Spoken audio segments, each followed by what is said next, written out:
Well, the same week we found out 9.8% of Americans are out of work, Democrats in the Senate released their Clean Energy Jobs and American Power Act. Now, they say their global warming bill will help heat up job creation in the U.S., but Jack Gage says the flip side is it'll actually melt down our job market. How, Jack? That's right, David. Look, the people that are backing this bill, mostly people from the left coast, Henry Waxman, Barbara Boxer, the people really advocating for this climate change bill are those who don't live near coal-producing states. Places like Ohio, West Virginia, Michigan, where heavy industry uses traditional energy to employ its workers to make goods, they're going to get hit hard, and those jobs are going to be lost as a result of this. Don't forget the agricultural states that need the fertilizer, too. Mike Maiello, will it help jobs or hurt them? Oh, this will definitely help jobs. I think modernizing our electric infrastructure and our power infrastructure and our industrial infrastructure can do nothing but create not only jobs, but good jobs, jobs that people will actually want and can make careers out of.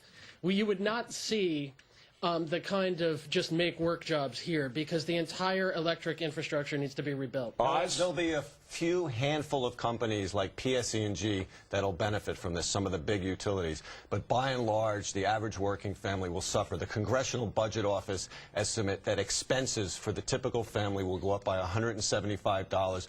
$3 trillion will be sucked out of the economy in just the first 2 years. And, Bill, these are the kind of expenses big companies can absorb that the little and medium-sized companies are going to have a lot of tough time with. Yeah, but I don't worry about that. I have another issue with this whole thing. I think it's going to create jobs, and that's one of the bad things about clean energy. Look, if all you do in moving from fuel X to fuel Y is to have more people creating the fuel, you've made a bad move. Creating jobs is bad. What you have to do... No, yes, Come on. Creating jobs is good. No. You're talking like a politician, David. I'm talking like a normal person with common sense. No, common sense says I only want to move from fuel X to fuel Y if it takes more people, if I get some other good out of it, like cleaner air, all right, which maybe we will get. Bottom line, not. Steve, is it good for jobs or bad for jobs? It's horrible for jobs. Each job you create, as Spain has demonstrated in studies there, you lose 2 to 3 jobs in what you destroy in the traditional sectors. This is expensive energy and replacing cheap energy. So in terms, and it'll be even worse than $175, be more like $3,000 per family when this thing is done.